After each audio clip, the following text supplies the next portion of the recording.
Well, hello again, everyone. Welcome back to Gamecast Radio Sports Talk. I am Tim Kernan alongside Mike Freshwater.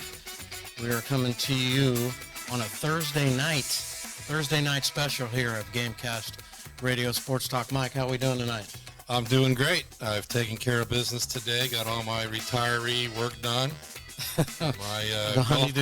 My golf course grass and my yard, and so I'm showered and ready to go, man. Well, I certainly appreciate that. So, Mike, you and I have actually been going at it pretty hard here for about 8 straight months. You and I, of course, covered high school football here locally for Alter High School, and then we went into the basketball season. You coach and joined me on the broadcast. And last weekend we did a show with Coach Coulter, kind of covering the championship season for the Alter Knights. But I wanted to get back together tonight to maybe cover a little bit of college football, as most teams are kind of wrapping up their spring practice seasons and have culminated in their spring games. Notre Dame actually has their game this weekend, and I'm actually going to attend that game. Awesome. Believe it or not, so I'll have a nice report. Give me an ETA or an approximate guess on how many people they'll have at that game. Well, they're not going to have as many as Ohio State did.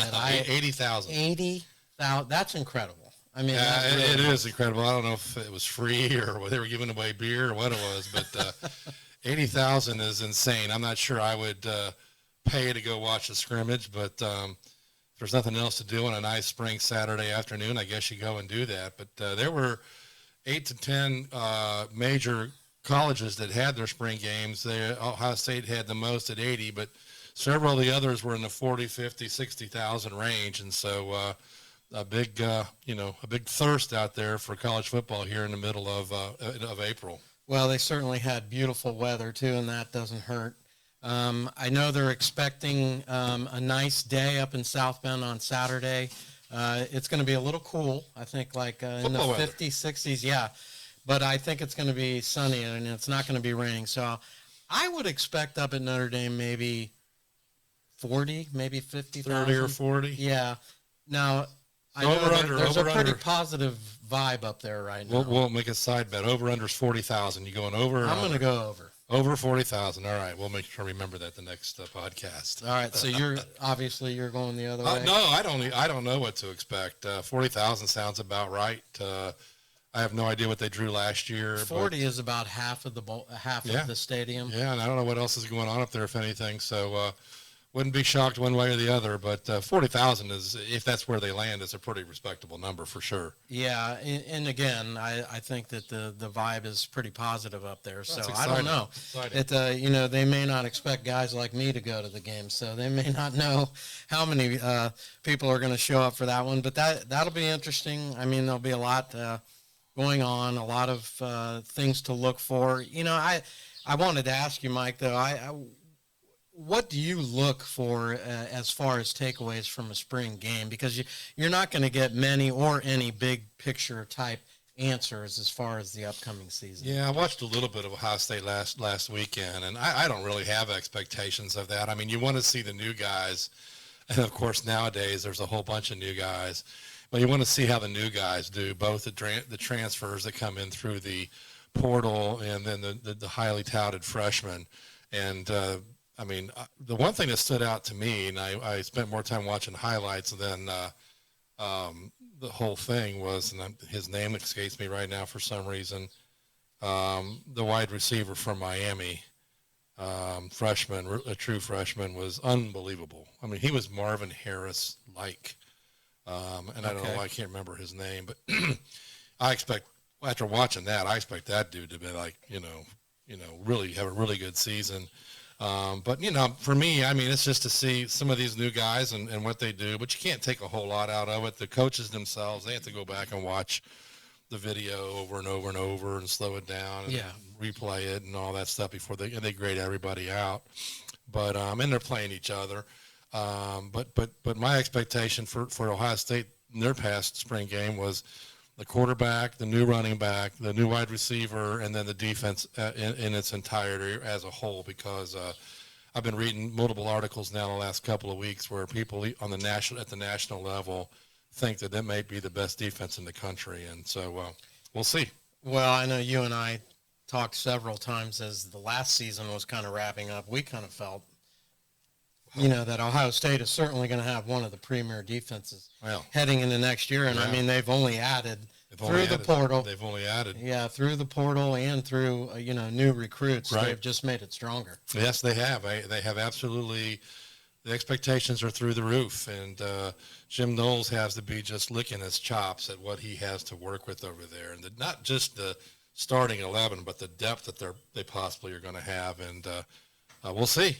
We'll see. They get tested relatively early when they play Oregon, but I'm trying to taper my enthusiasm and not think too much about it until August rolls around. Well, and Jeff Gilbert is supposed to join us in a few moments. Mike, he's certainly the Gamecast Radio insider. He is. He covers Ohio State, so we'll get his reaction. Yeah, hopefully. But I also wanted to ask you, did you get a kind of a feeling, again, it's just a spring game, but did you get a feel for maybe how Chip Kelly's offense is going to operate up at Ohio State, or is it really too early to tell? A little. I don't know what their emphasis was going to be offensively in terms of who they wanted to, how they wanted to look at guys. But, they're going to be up tempo. I think you got a little bit of that. Hard to tell for certain, but Ryan Day played quarterback for Chip Kelly in college. So how about that relationship? Yeah, you and I had talked about that before. So I think a little bit, but again, another guy has just got to be licking his chops at what he has potentially to work with from a resource perspective. They look to be loaded across the board, and from a weapons perspective, and that, like I said, that freshman quarterback, and I'll think of his name before we get done here, from Miami, man, he's lights out. Now, let's see, is that I can't remember. I thought I came across his name too, but I apologize. I can't remember. But Mike, I would consider players to watch for Ohio State. Certainly our very own C.J. Hicks, who played at Alter High School. I heard some rumors that he is definitely going to see the field this season. And Caleb Downs, who transferred out of Alabama to Ohio State. Is he considered a cornerback or a safety? I can't remember. But certainly in that defensive backfield, he is going to make them even stronger than they already are. Jeremiah Smith. Okay, yeah, that does sound familiar. Yeah, Jeremiah Smith. And I'm excited for CJ. I hope that's all true and that he does get his chance. He's waited patiently now for 2 years and did not transfer. Yeah, which is unusual because guys who get a little antsy in terms of their playing time after a couple of years might otherwise jump into the portal. But obviously haven't talked to him or had any contact with him in a while, but good for him. He's sticking it out, and hopefully he becomes the main part of that defense over there. And ironically, anybody who's watched our shows knows that you're the Ohio State fan. I'm the Notre Dame fan. But as far as 2025 recruits, Ohio State has now jumped Notre Dame in the recruiting rankings. I know it is still very early, but Ohio State has the number one ranked recruiting class now for 2025. But Notre Dame is number two. And again, Jeff will join us here in a few moments, and we'll get back to Ohio State. But I'll give a little update on Notre Dame. As I mentioned, they have now the number two ranked class for 2025, 19 commitments. And as I mentioned, behind Ohio State, they have a lot of visitors coming in this weekend, Mike, to the spring game. A lot of players that already are quote-unquote committed, verbally committed, but they have a lot of players that they're interested in offering. So it's going to be a big weekend for Notre Dame.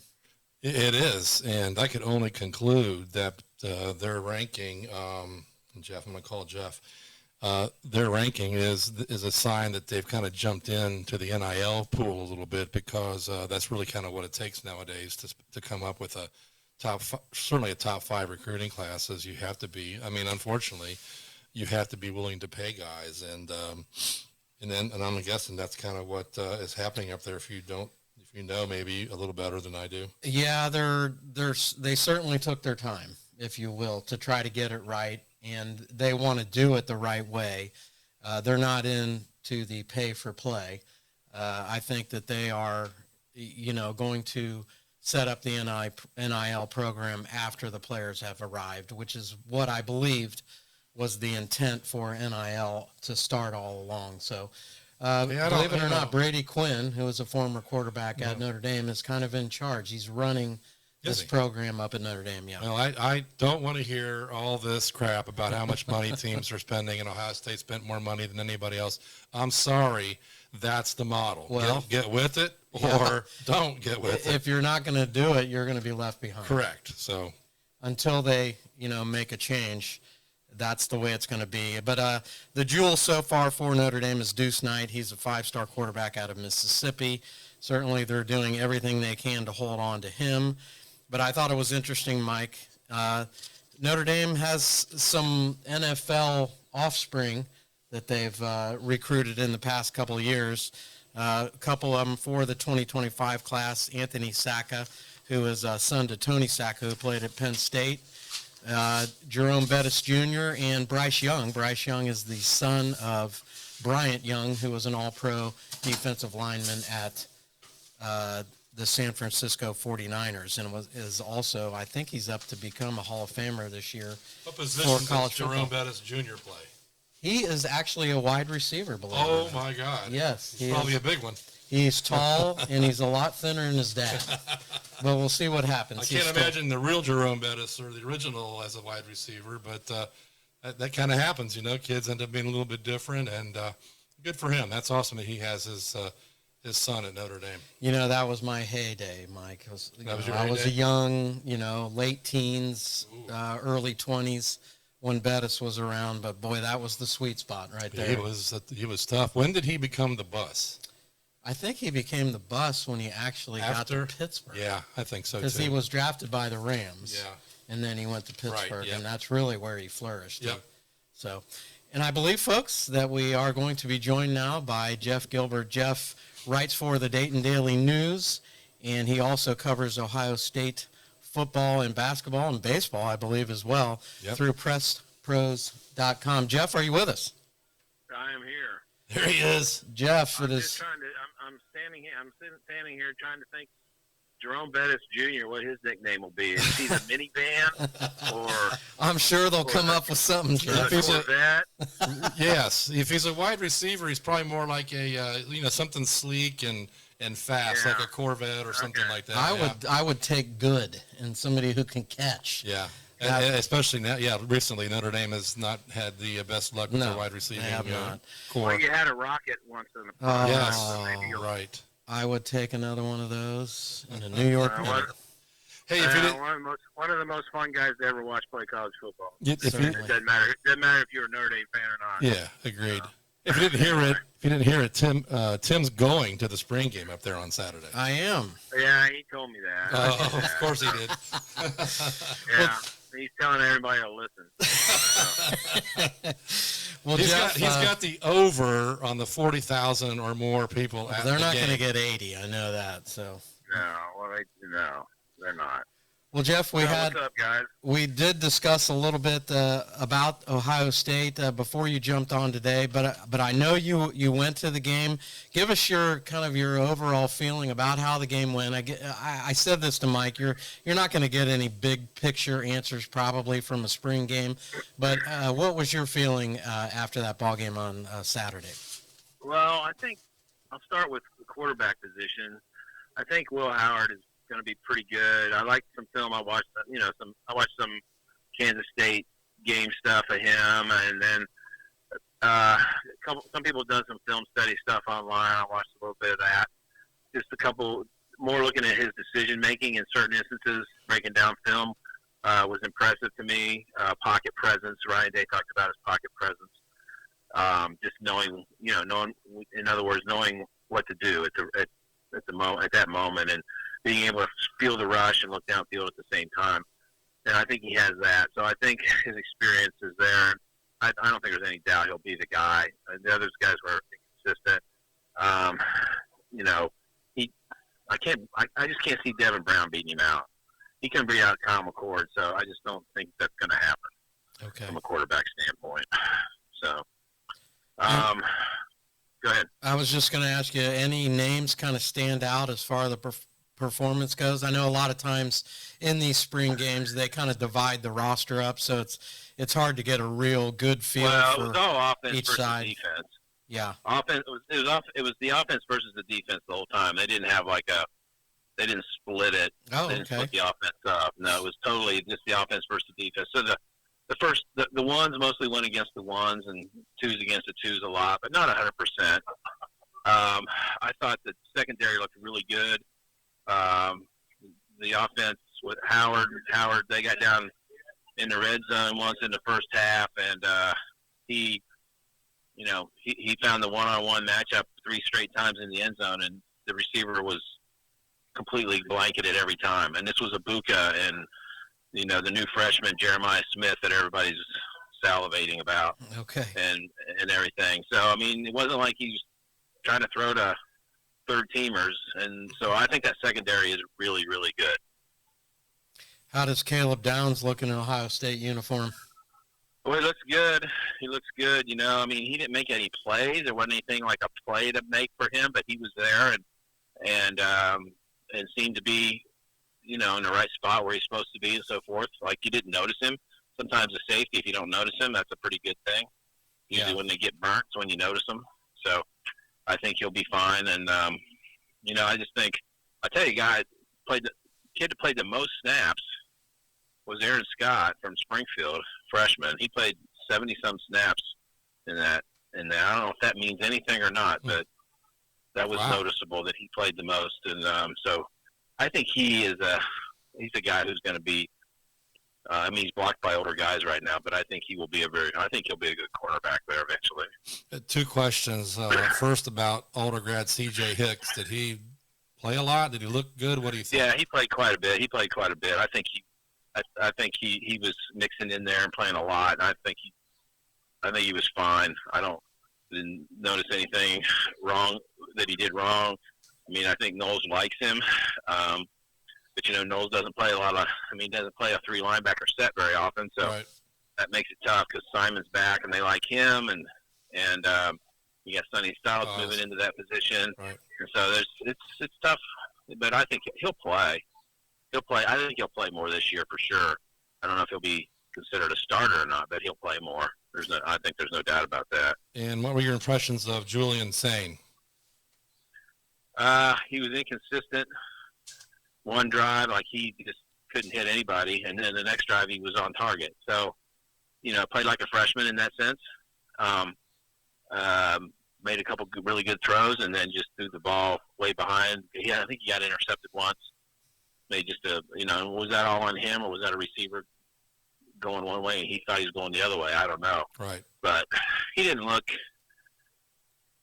bad, but it's like, he didn't come out and make anybody look great either. It's like one thing I wrote about it was like Howard didn't do anything to lose a job, looked good enough, and against that first team defense probably played as well about as anybody's going to play against that first team defense all season. Yeah. So I mean, that's you're also comparing. You're watching him. Like I said, that he drove him down to the red zone, and then nobody could get open.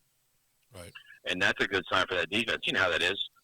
You get down there, if you can stop people in the red zone, that's a big deal. Yeah. Yeah. So. Well, Jeff, I asked Mike this earlier. I did not see the Ohio State spring game, but wanted to ask you a little bit about Chip Kelly. What's your feeling about the offense under Chip Kelly? And did you see anything different, anything noticeably different since he has taken over the offensive coordinator position? Well, the guys are talking like they like some of his running plays. It sounds like he's being creative, and he's got 2 really good tailbacks, halfbacks, or whatever you want to call them these days to work with. Right. Some of the film study stuff I watched online, I thought I saw like some kind of a trap play inside once, and it was really kind of a I'm mixing stuff up, but it was more of a one play was an RPO that they ran, and the defense sniffed it out, the run part of it, and Howard found the guy open for a slant that probably would have picked up 20 yards. They weren't tackling at that point. So I think he's going to be good at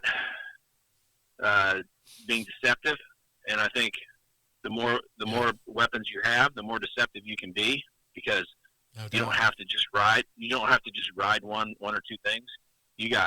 When you got lots of options and weapons, you can trick people all day long and make a play with somebody. Somebody's going to make a play just about every time if they block it well. And I thought the offensive line looked pretty good.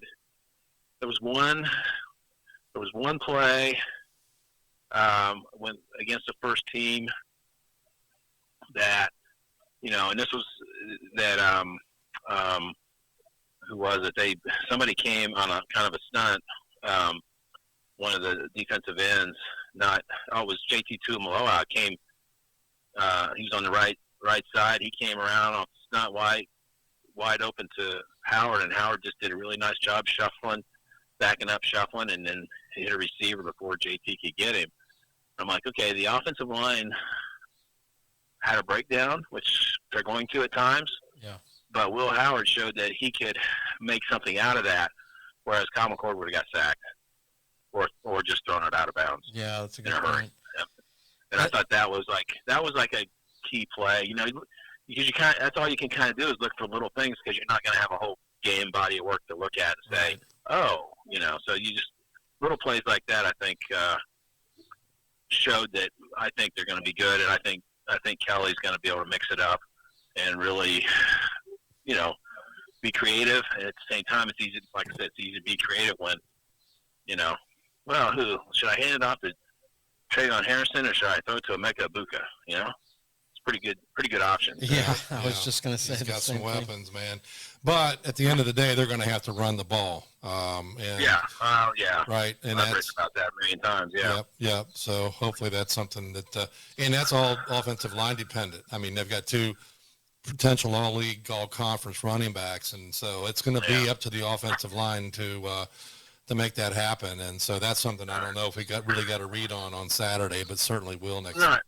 Not heavily, but I think they can run. I think they can run left really well. Those guys, I think Jackson and Simmons are back, and I think that'll be fine. What happens on the right side, because they're still trying to figure out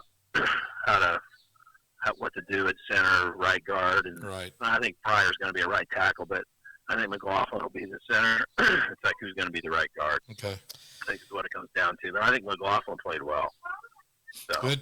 And Jeff, I didn't actually hear him say it or see the interview, but I read it that someone actually asked Chip Kelly why he left UCLA and came to Ohio State, and it was kind of what we kind of thought might be the case, but Chip Kelly basically said, I don't want to deal with all the nuances of being head coach anymore. I just want to coach.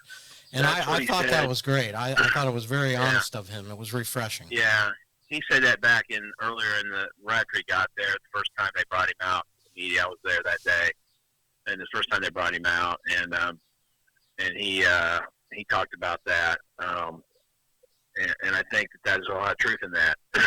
Ryan Days talked about wanting to be the CEO and run and that's why he's got guys like Chip Kelly and Jim Knowles there. And then here's Chip Kelly's like, I've had enough of being CEO. I don't want to do this anymore. I just want to coach football. Yeah. And I think he's honest about that. I think that's truly what he wants to do. And if that, so mindset's everything, right, on a lot of cases. And if Chip Kelly was just here because he had to leave UCLA and he really still wanted to be a head coach, I don't think you'd get as much out of Chip Kelly as you will get out of Chip Kelly if that is honestly how he feels. Because if he just wants to coach ball, you're going to get even more out of him than if he was just waiting for the next job. Yeah. Jeff, a couple more things, if you don't mind, if you got a few minutes. No, I got time. Okay. I'm at Dayar Ballpark Dragons game tonight to cover, but it doesn't start till after 7, so I got some time.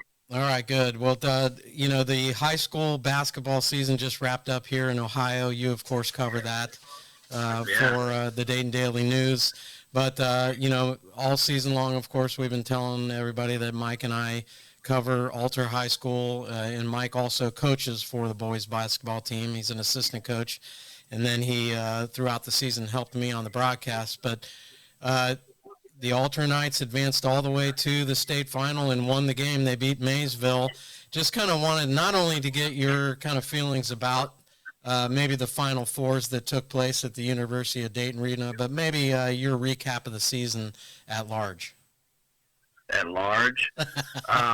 Well, okay, how much time you got? No, I'm just kidding. I think, locally speaking, we knew it was not a surprise that Russia would get there, and that Russia was the only team that could give Richmond Heights a game, and they did. Yeah. They battled them for 3 quarters, kind of like the year before, played them good for 3 quarters, and then Richmond was just too much. Poor Colin White. I mean, how many years in a row now did he lose that game? It's like, you're right. He's lost in Division III. He keeps losing in Division III. Right. And so they lost again, and I think, and then Preble got there on the backs of Mason Shroud, who I don't know if you got to see Preble at all. I don't know. Did you guys ever get to see him play? Yeah, I did a couple times. So they were at the Flying to the Hoop, and we got them a couple times on Huddle when we were scouting Fenwick and Bacon. Yeah, he can play. Yeah. And I think it was great that he got. I was really happy for that kid because I've been covering him since he was a freshman. I was really happy for a kid like that He's a great kid who plays as hard and works as hard as anybody else. You're right. And nobody outworks that kid. I mean, there's other kids you can talk about, other kids that play hardest, are great hard workers, and he's right there with anybody. So I just was really happy for him to get in that moment because that kid, he is the farthest thing from a prima donna that there can be. Right. Loves his team and just was so happy to be there and play. Sure. And then went and played hard. So that was fun. And off the court, just an outstanding person. Just off the court. Oh, absolutely. Yeah. Absolutely. I got to write a feature story about him. I remember. The state. Yep. Yeah, how that cool that was. Yep. And then we'll save Alter for last. I think people kept asking me, could Centerville get there? And I was like, what are they going to do this year? And I said this to Brooke after he got beat, and he agreed with me. I said, I thought all along people would say that, and they're vulnerable enough to lose in the districts, but they're also good enough to get to state if they play well. And he's like, yeah, I totally agree with that. And that's what they were. I may have said that on here before. So, kudos to them for getting there again. I think in some ways, I think they maximized who they are, which is always his goal. Just be as good as let's maximize who we are, whether we win a state title or not. I mean, a lot of coaches think that way, right? Let's just be the best we can be. And I think getting there was kind of that, but they didn't play that great against Ignatius. And I think in that game, I don't think he felt like they probably did. He didn't really say that, but they shot poorly. I think they had a bad shooting night. Yeah, they did, and that's haunted them a couple times in the state. And but I saw Ignatius at Flying to the Hoop, and when I saw them at Flying to the Hoop, I thought, I don't know who's going to beat this team. Right. And then they ended up winning it. So, good for them. And then your guys. I mean, I was really happy for them. I like Eric a lot. We get along well, and I enjoyed your show last week where you guys talked to him the whole time. I watched that. Glad you watched it. That was it was. I enjoyed that, and I just there's a group that does it the right way. Kids play hard. I don't know where you'd be without Joe Brand. He was fantastic. He makes plays, but I think he makes everybody else play harder. Absolutely. I think there's a leadership quality in that. Is he going to go play anywhere? Yeah, he had plans. I'm not going to mention specifics, but he had plans before the tournament started, and I don't know if he quote-unquote committed, but after the tournament, he got more interest, right? Yeah. I recall back in the day when Dunbar won the state, Norris Cole was committed to Walsh or Malone, right? But then had a great state run, especially the weekend of the state, and ends up going to Cleveland State on a full ride. Yeah, Cleveland State. And set records there, right? So exactly, and then played and then made it to the NBA. Yeah, so. Right.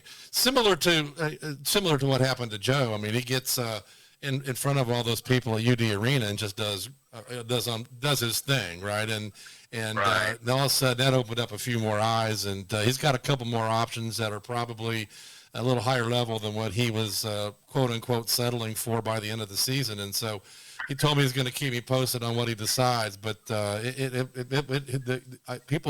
lot of people underestimate the exposure you get at that tournament. The semifinals and the finals can make a big difference for you. Well, and Jeff mentioned it. I mean, he's the kind of player that a coach loves to have. Absolutely. Yeah, 25 charges or whatever, some ridiculous number. That's correct. That kind of stuff. I mean, coaches love the guy who will get on the floor. They'll love the guy that'll take the charge. You need the guy that can score and shoot, but you love that guy more than anything. The guy that'll jump over the bench and save a ball from going out of bounds. I mean, when you have a guy like that on your team, it makes your team a lot better, not just because of the things he does, but the influence of that mentality on the rest of your team. Absolutely. I think makes a big difference. And we're going to miss that next year. I don't want to get off on a tangent, but that's something we're going to have to replace somehow or another. I don't know if you do. Yeah. Yeah, I know. Because you got some good pieces back, but that's a big piece. Yep. All the intangibles of that, so those are hard to replace. So let me ask you, of course, we were sitting not too far from you. That Shelby-Maysville game, how good was that? It was one of the best games, maybe the best game that's been played at UD Arena. I was going to ask you that since you saw them all that weekend. I only saw the D2 games in person. I saw the rest of them on TV, but that game was spectacular. It was. Yeah. It was. Well, go ahead, Jeff. Go ahead. And just it was the play, and it was the crowds, it was the atmosphere, it was everything. Yep. And then Maysville brought it for the final too. I mean, they did. That's like it was like their game. It was literally their game of the century. So. Yes. Well, and it's funny. That's exactly what I was just about to say. The atmosphere was phenomenal. I know it was for the Shelby-Maysville game, but it was for the final as well. Alder showed up well, and of course Maysville, I think, brought the whole town of Zanesville with them. Man. They were fantastic. I mean, it was a great crowd. But I want to, UD, of course, I'm selfishly speaking, because I went to Dayton, but I mean, the tournament, they just put on a great show, I think, Jeff. I know they have it for a couple more years. Do you think they have a chance of keeping it beyond that? Yes. You say no, or you say so. Yes? I say yes. Yeah, Ohio State doesn't want it. Right. Yeah, unless Ross Bjork, the new AD, changes things. But they don't want them because, see, they hosted. I mean, their women's basketball team is in for the foreseeable future is in position to host early round NCAA tournament games now. Yeah. And they hosted games. They hosted while the state boys tournament was going on. So they don't want to give that up. They have a chance also for hockey to be there at that time of year. So it's a win-win. It's a win-win for everybody, and they don't want it. They don't want it. And Ohio State, I mean, St. John, the floor is the floor is a mess, so you can't have anything there. And I don't think Ohio State wants to fix it. I think they wish that place would just go away, but but that's the only other good venue for it. Now the problem is that starting next year, it's not going to be a Final Fours there. It's just going to be championship games. Yeah. And that's the big downside of this division. That's one of the big downsides of 7 divisions. Yeah. I had no problem with them splitting up Division 1 some. I don't know. 7 might have gone too far, but I'm willing to give it time and see what happens. And we tend to get used to things like this after a while, and it doesn't bother us. Right. How many complaints have we had about Major League Baseball expanding playoffs and all that? And now everybody seems to like it. Yeah. For the most part. Well, I'm old enough to remember when they went from AAA to AAA, AAA, because I played back then. And then I also remember them going to Divisions 1, 2, 3, and 4. Everybody complained every step of the way. Yes. And I'm also like you. I'm going to wait. But now it's like there's 4 divisions that's been around for 100 years. That's why everybody asks. Right. But I will say this. I'm happy. One of the reasons why I'm really happy and proud of us winning it this year is because it is the last year of that 4-division format. I totally It's agree. going to get easier. I don't care how you slice it or dice it. You're going to play fewer games. You're going to have fewer teams you're turning a 220 team tournament into a 120 team tournament. And it's going to be quote unquote easier. I'm just saying, multiple reasons depending on the division, but, you're not going to run into a St. Vincent St. Mary team like you did 3 years ago either. That is not going to happen. No. Now, the other thing that could happen is that there is this referendum before there's a thing up for vote before the membership about if you want to play up to Division I, you can. Yes. And I think that's got a good chance to pass from what I hear. I don't know that for a fact. And I think, so from my understanding is it's not, if you want to play up, you got to go all the way to 1. It's not just play up from 3 to, you can't just play up from 4 to 3. Correct. That's a correct statement. So Richmond Heights should go Division I next year if they can. Yeah. They should. They've There's proven no reason for them not to. They've proven it. Right. They beat St. Ignatius last year. Right. During the season. Right. So, I mean, there's no reason for them not to do that. And Right. I think, like, Purcell Marion and girls will do the same thing. Right. So certainly if they want to be challenged, they should. Go prove it. Don't stay down here, because if you can go up and you don't, then everybody takes you even less seriously. Yeah. That's a good point. So you got to go there and prove and say, hey, this is who we that's what they got. They should. Yeah. And I suppose every year or two you'll be able to drop yourself back down, I suppose. I think it's an annual thing. It's an annual thing. You have to apply for it. It has to be approved, and it only lasts for 1 year. Yeah, that's what I thought. Yeah. Well, Jeff, before we let you go, what do you got going on this summer? And a lot of dragons. Okay. If you want to, for Reds fans out there, there's a pitcher here by the name of Rhett Lauder. Ooh. Who was their number 1 pick last year out of Wake Forest. Just throwing it hard. He's pitching he's pitching Friday night, tomorrow night. I don't think he'll be here any later than the 1st of June. He'll move up. So if you want to see him, pay attention when he's going to throw and come out and see him, because I think the pitching coach here just raves about him. I mean, he's not like a 100-mile-an-hour thrower or anything like that. He's more low mid-90s guy, but he's got high IQ on the mound.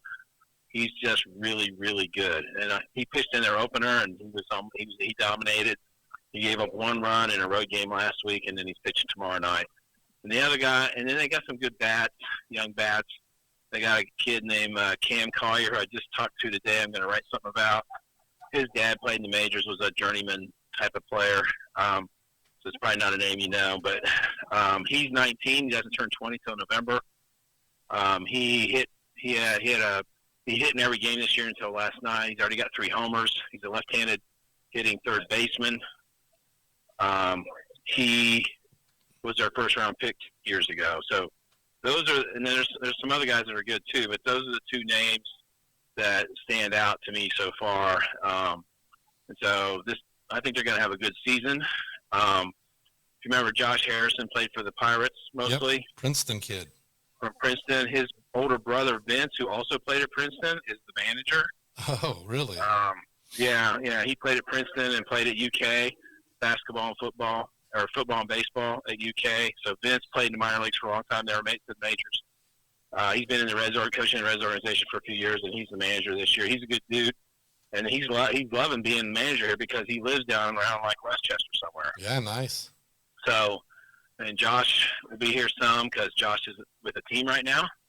Nobody's picked him up. The Reds didn't keep him, and so he's a free agent right now. But so it's a fun team to watch. They got a lot of guys that can swing the bat well, and I think they got some good arms. So I think they're going to win more than their share this year. It looks like, at least starting out. Awesome. Well, that sounds good, Jeff. Jeff, tell everybody where they can find you. I know I love following your work. You always do a nice job covering not only local sports, but of course for Ohio State as well. So please tell everybody where they can find you. Well, on Twitter or X, I'm at JW_Gilbert, and then I write for the Dayton Daily News, and I also write for that's mostly high school stuff and Dragons. And then for PressProsMagazine.com, that's where my Ohio State stuff is. Mostly football. Really, I'm the main football guy. I help out a little bit with the baseball if they need it, and I did some basketball this year because some help was needed. But really, my focus is football, and so looking forward to that. And, one other thing, if I could mention about the Alter experience, Sure, state tournament, Please. was getting to talk to Coach Petroselli after the game. Yeah, I saw you doing that. And that was, well, shout out to his daughter, Mary Jo, for helping me get that accomplished.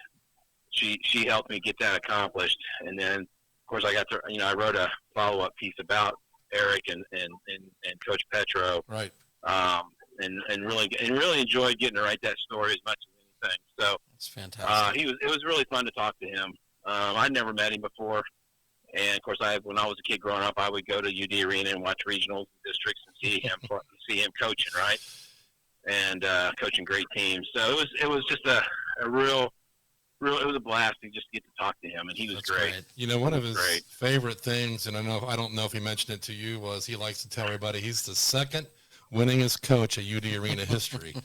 Yeah, he's literally won like 100 games. He told me that. I think did I put that in my story? You might have. Yeah, probably. It was something in there because he is won over 100 games there. It's insane, isn't it? He coached 200 games. He's coached over 200, so I know he's won over 100. But yeah, second winningest coach in UD Arena history. That's awesome. I know that's classic. That's absolutely classic. Really that's just great. So, but it was great. Mary Jo's great. She's really helpful with all the Alter records. She knows she's got every record imaginable, and she's helpful to me with that. If you ever see me having records of when they last won this or how many of these they won in a story, it's because I got it from her. Yep. I don't keep track of that. It's a booklet, and I tell everybody that will hear me, it's because Petro never left. He was there the whole time from start to when he started the program, retired. Right. Mary Jo stuck it out, and she's the keeper of the data. Yeah, absolutely. And we have a booklet that she updates and gives to me, a new version of it every year. And I challenge you to find anybody else in the state, basketball, football, baseball, I don't care what sport, that has a better set of records than what they've kept. It's unbelievable. It's fantastic. It can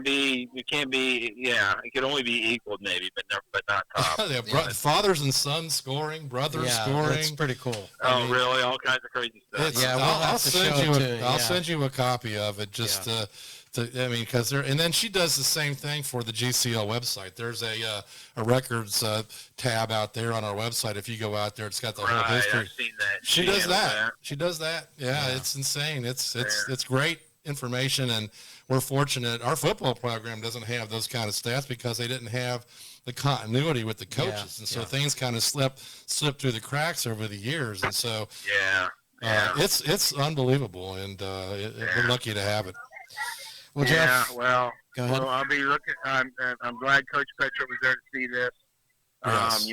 Yes. When coaches don't live forever, as we found out this past week. Yeah. It was, sad to see Coach Donaher go, but yeah, it was great to see. So I appreciate you guys having me on. It's fun talking to you. Have fun, Jeff. Yeah, Jeff, have a good time tonight. I'll be down there sometime soon. I'll let you know when I'm heading down. Okay. Really appreciate having you on, and hope to have you on again sometime soon. Thanks, Jeff. Yeah, sure thing. Take Talk care. to you guys later. Okay. Bye-bye. See you, Jeff. And, of course, that was Jeff Gilbert.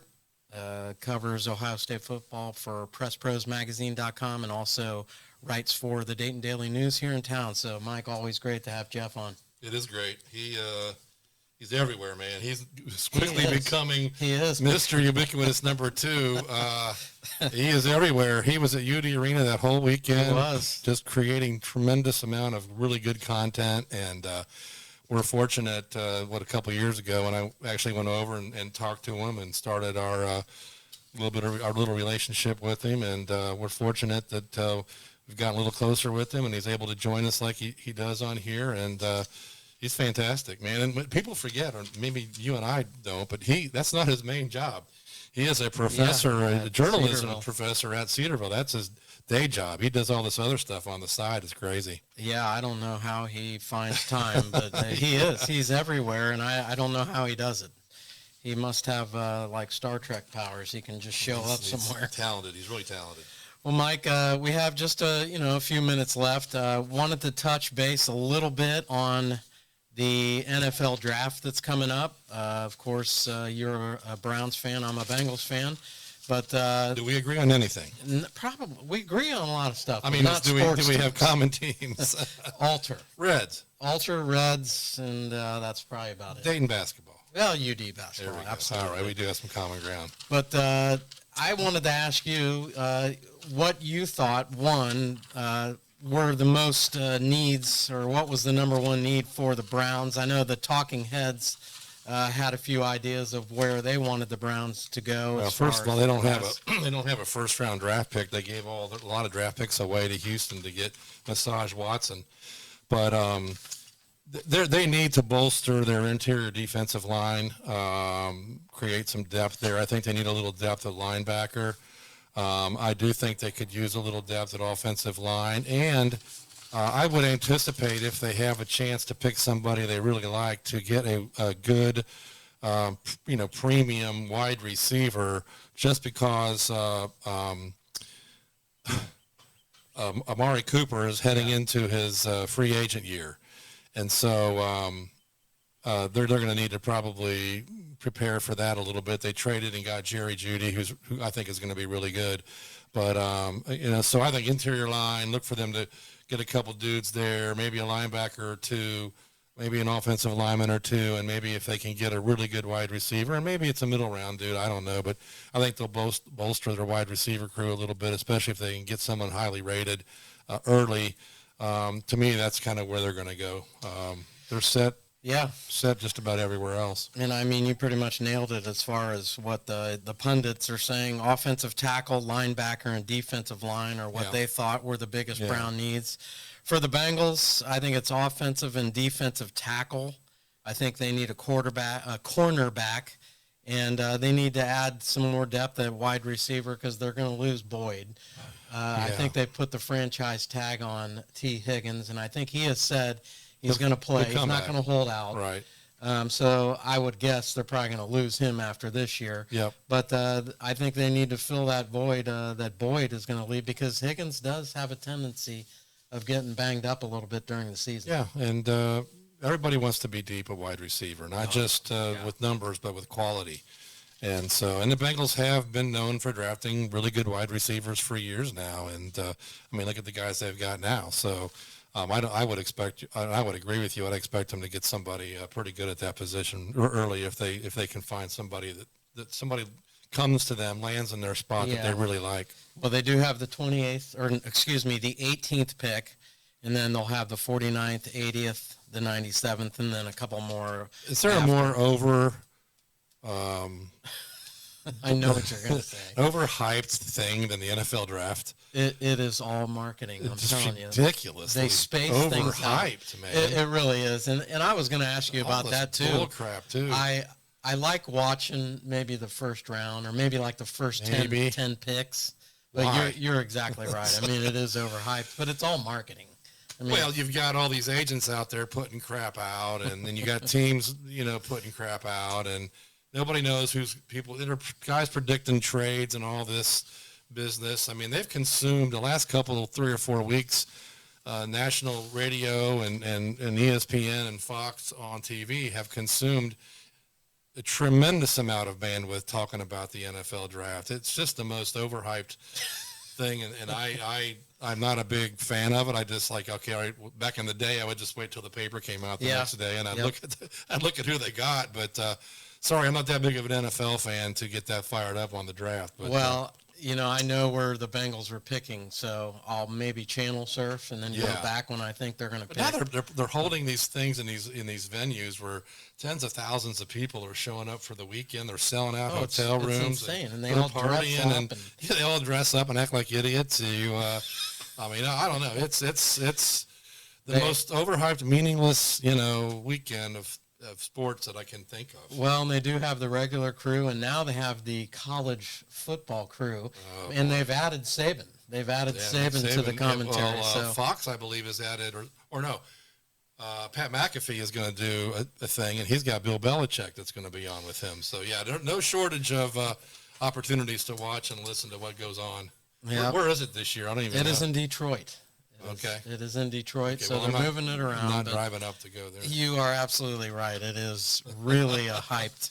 And while we're on, but they do a good job. You got to give the NFL credit. They do a good job with marketing the product, and they space out the events. So pretty much the NFL is a yearly thing. Yeah, and while we're on confusing topics, and this is way off the subject though, but you know those things that when you like want to go to log into a website and they pop up these pictures and they say click on the box that has a picture of a bike in it or a boat or a stop sign. Oh yeah. They're getting hard to prove that you're not a robot. They're getting hard. I never get it right the first time anymore. It's like one of the times they were asking about bikes and there was a sign with a bike on it. And I didn't pick it because it was a sign with the bike on it, and I got it wrong. I'm like, what? You know, when did these things get so complicated all of a sudden? I mean, they're hard. I almost never get it right the first time, and especially when I'm looking at my phone and I can't see anyways. I mean, what is that all about? Well, what gets me upset too is then they'll ask a question that you have supposedly answered sometime in the past, like who's your best friend or something. Yeah. And you add it, and they tell you it's wrong. Especially if you don't spell it wrong or don't use capital letters. Yeah, those But things text me the next time you try to log into a website and they pop up that puzzle thingy. Okay. And they ask you about bridges. You know, click all the boxes that have bridges in them. Was one picture Jeff Bridges? I guarantee you will not get it right the first time. All right, well, we'll keep that in mind. Mike, I wanted to go to maybe the point of the show that I kind of enjoy the most, and that is yes, no, maybe. And I got some statements here, and you and I will go back and forth and let everybody know whether we agree, disagree, or possibly agree. But the first one tonight is Caitlin Clark should have used her last year of eligibility and stayed at Iowa instead of entering the WNBA. Absolutely not. I mean, although I don't know if she could have got this contract, but she just did a $20 million deal with Nike. She's going to make $80,000 as her salary in her first year of the WNBA, which tells you a lot about the WNBA. But she's got a $20 million deal with Nike. Now, I don't know if she could have got that if she had stayed at Iowa. But no, man, it's time for her to move on. And, I don't know if there's some side things going on to pay her more besides the Nike deal than what she's getting from her contract with the WNBA. Her contract's a joke in her first 4 years compared to what she's going to be making away from the game. So, no, I say no. She did the right thing. I'm going to say maybe just because, I can certainly understand both ways. Maybe it's time that she wants a different challenge, wants to do something different, but I think she can make more money at Iowa, to be honest with you, than she's making there. But you're right. I mean, it's kind of 6 in one, half dozen in the other. She probably wanted a new challenge. She would have had to take a class, right? Well, exactly. She may not feel like going to school. A class. She's never going to have to take another class in her entire life unless she wants to. No. But, she said. Second, the Cincinnati Reds will make the playoffs in 2024. Just got swept out in Seattle. They went 0-3 out there. They're headed to, I think, wherever the Angels are nowadays, and then they're going to play the Angels. And I'm going to go no.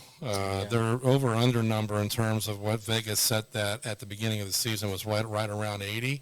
And I saw some other very highly thought of websites that picked, finishes, and most of them had the Reds in the third or fourth spot of their division. So I'm going to go no. I don't see any reason yet or so far to believe that they're going to be good enough to make the playoffs. I'm going to go no as well. I just think they run out of gas, and I don't know if they have enough pitching. I hope I'm wrong. I hope I eat the biggest piece of crow pie in the world because I'd absolutely love to see them at least make it. Yeah, they got to a bad start. That one dude got suspended for getting caught using PEDs, and then there was a couple of bad injuries, and so they didn't get off to a great start in terms of their overall roster. I hope you're wrong. I hope I'm wrong. I desperately want them to make the playoffs, but if I had to bet right now today, sitting here, I would say no.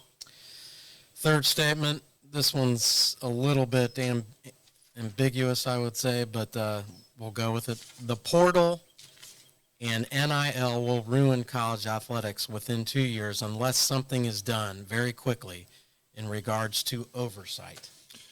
I mean, it depends on how you define ruin. Yeah, it may already be. I don't like the direction it's going. I don't either. I don't like where it's probably going to end up until I could see some evidence that they're going to do something to restrict movement portal-wise and to do something to get their arms around NIL. I don't know what that is or how they should do that, but it feels still today, and we've been saying this for a couple years already, like the wild, wild west.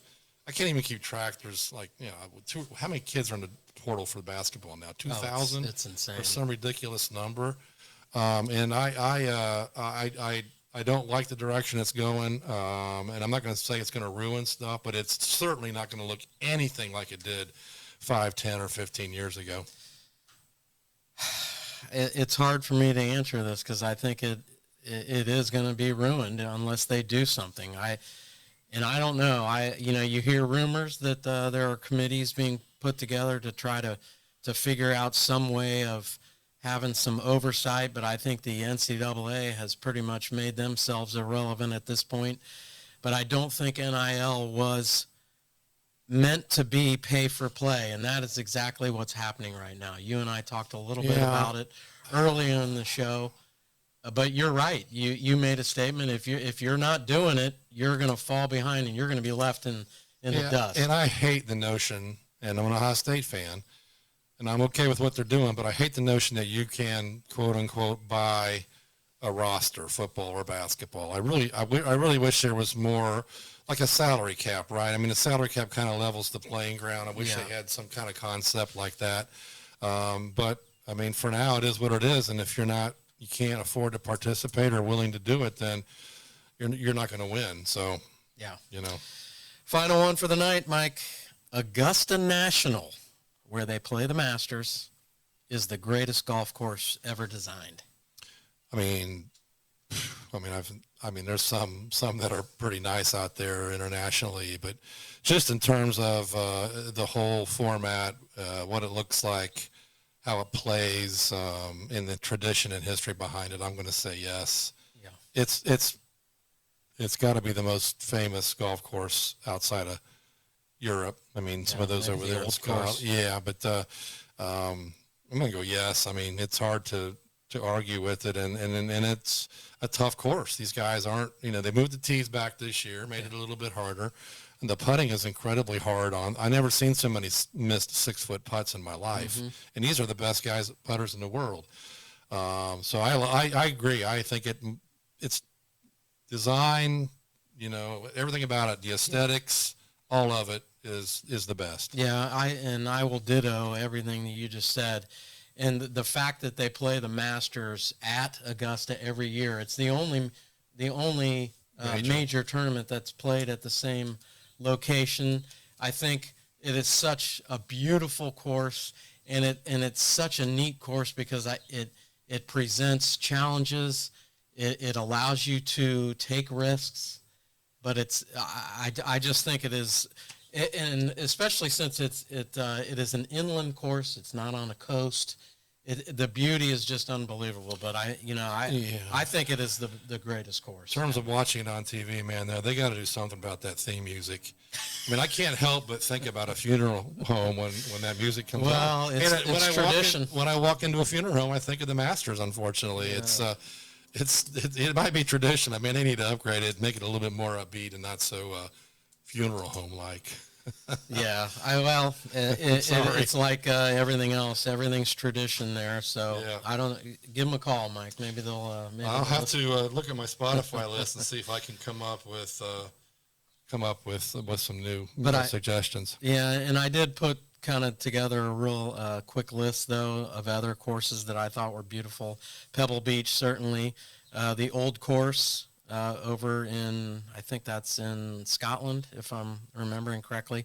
Torrey Pines, Bethpage Black, and Muirfield Village here in Columbus, Ohio.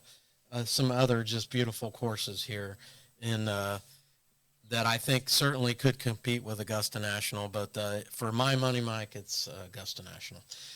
And Mike, I know that you had an announcement that you wanted to give the folks here tonight. I did. Today is opening day for the Thursday night Mowing League. And I want to give some shout-outs to my guys out there, particularly TJ Bulmer, who's down in Cincinnati, also known as Timmy Two Cuts 513, the defending national champion. I want to give him a shout-out and tell him, congratulations for winning it last year. And also my buddy out in Mount Zion, Illinois, Dustin Fink, who does some great things. His team's Team 121 this year, and he does a great job, great content. I highly recommend everybody figure out a way to get out there. Check us out on Twitter at ThursdayNightMowingLeague.com, and I want to tell everybody, good luck this season, and hopefully you all get it done and produce quite a bit of content that we can all share. And thanks to my guy up in Toledo, Joe Kinsey, for being the commissioner, and we are underway. All right, folks. Thank you, Mike. Thursday Night Mowing League, we'll certainly keep an eye on that. But, folks, that's going to wrap it up for us tonight. Thanks so much for joining us for another episode of Gamecast Radio Sports Talk. Mike, always appreciate your company, and maybe we'll see you next week. And we're gonna be a little bit off and on over the summer, but we'll be putting out some content, and we have some other things planned, but we'll inform you of those different ideas as we go along. Yeah, let's do it. It's a little bit slow in the summertime. You also just have baseball, maybe a little bit of golf, but we'll cook something up. And we can start talking about once it gets a little bit further along the NBA playoffs. I don't watch much of the regular season, but the playoffs are interesting. Playoffs? You talking about playoffs? The playoffs are interesting, especially when they get down to the last couple rounds, and we'll have something to talk about there. All right, folks, have a great night, and we'll see you next time on Gamecast Radio Sports Talk.